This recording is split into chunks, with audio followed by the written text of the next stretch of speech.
ನಡೆಯುವ ಹಾದಿಯಲ್ಲಿ ಚುಚ್ಚುವ ಕಲ್ಲು ಮುಳ್ಳುಗಳಿದ್ದರೆ ಪಾದರಕ್ಷೆಯನ್ನು ಮೆಟ್ಟಿ ನಡೆ.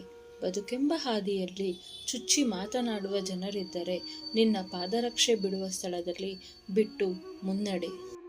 ನೇರವಾಗಿ ಇದ್ದದ್ದನ್ನು ಇದ್ದ ಹಾಗೆ ಮಾತನಾಡಿ ನೋಡು. ನಿನ್ನ ಜೊತೆಯಲ್ಲಿ ಯಾರೂ ಇರುವುದಿಲ್ಲ. ಸುಳ್ಳು ಹೇಳುತ್ತಾ ಇಲ್ಲದಿರುವುದನ್ನು ಕಲ್ಪಿಸಿಕೊಂಡು ಇದ್ದಂತೆಯೇ ಸುಳ್ಳಿನ ಸರಮಾಲೆ ಜೋಡಿಸು. ನಿನ್ನ ಸುತ್ತಮುತ್ತ ದೊಡ್ಡ ಗುಂಪೇ ಇರುತ್ತದೆ. ತಪ್ಪುಗಳನ್ನು ಸುಧಾರಿಸಬಹುದು, ತಪ್ಪು ತಿಳುವಳಿಕೆಗಳನ್ನು ಸುಧಾರಿಸಬಹುದು, ಆದರೆ ತಪ್ಪು ಯೋಚನೆಗಳನ್ನು ಎಂದಿಗೂ ಸುಧಾರಿಸಲು ಸಾಧ್ಯವಿಲ್ಲ. ಒಬ್ಬ ಮನುಷ್ಯ ನಿಮ್ಮನ್ನು ಜೀವನದ ಕೊನೆಯುಸಿರು ಇರುವವರೆಗೂ ನೆನಪಿಟ್ಟುಕೊಳ್ಳಲು 2 ವಿಷಯಗಳಿಂದ ಮಾತ್ರ ಸಾಧ್ಯ. 1. ನಿಮ್ಮ ಕೈಯಿಂದ ಮಾಡಿದ ಸಹಾಯ. 2. ನಿಮ್ಮ ಮಾತಿನಿಂದ ಆತನಿಗೆ ಆದ ಅಪಾಯ. ನೀನು ಹೋಗುವ ದಾರಿಯು ಗೊತ್ತಾಗದ ಸಮಯದಲ್ಲಿ ಬೇರೆಯವರನ್ನು ಕೇಳಿ ತಿಳಿದುಕೋ. ಆದರೆ ನಿನ್ನ ಗುರಿ ತಲುಪುವ ಛಲ ಮಾತ್ರ ನಿನ್ನದೇ ಆಗಿರಬೇಕು.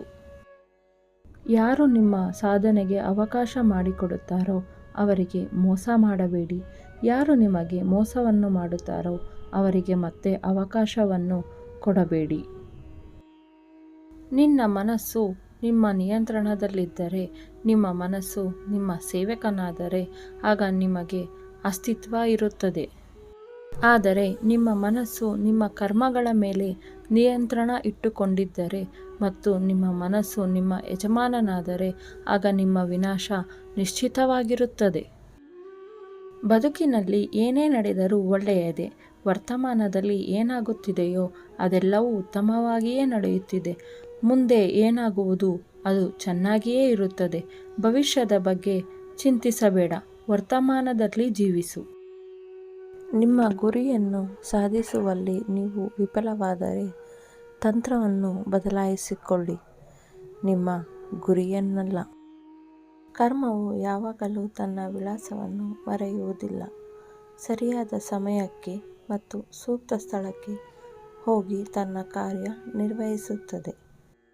ಬಲವಿದೆ ಎಂದು ಅಹಂಕಾರ ಪಡಬೇಡ, ಏಕೆಂದರೆ ಕಲ್ಲು ನೀರಿನಲ್ಲಿ ಬಿದ್ದಾಗ ಅದರ ಭಾರದಿಂದಲೇ ಅದು ಮುಳುಗುತ್ತದೆ.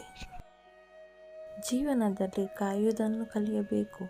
ಎಲ್ಲವೂ ನಡೆಯುವುದು ಸಮಯಕ್ಕೆ ಸರಿಯಾಗಿಯೇ ಹೊರತು ನಮ್ಮ ಅವಸರಕ್ಕೆ ತಕ್ಕಂತೆ ಅಲ್ಲ. ಸಮಾಧಾನಕ್ಕೆ ನಮಗಿಂತ ಕೆಳಗಿನವರನ್ನು ನೋಡಿ ಕಲಿಯಬೇಕು. ಸಾಧನೆಗೆ ನಮಗಿಂತ ದೊಡ್ಡವರನ್ನು ನೋಡಿ ಕಲಿಯಬೇಕು. ನಮ್ಮ ಬದುಕೇ ಒಂದು ಹೋರಾಟ. ಈ ಹೋರಾಟದಲ್ಲಿ ನಾವು ಮಾಡುವ ಕಾರ್ಯಗಳನ್ನು ಪ್ರಾಮಾಣಿಕವಾಗಿ ಮಾಡಬೇಕು. ಏನು ಆಗಬೇಕು ಅದು ಆಗೇ ತೀರುತ್ತದೆ. ಅದನ್ನು ತಡೆಯಲು ನಮ್ಮಿಂದ ಸಾಧ್ಯವಿಲ್ಲ.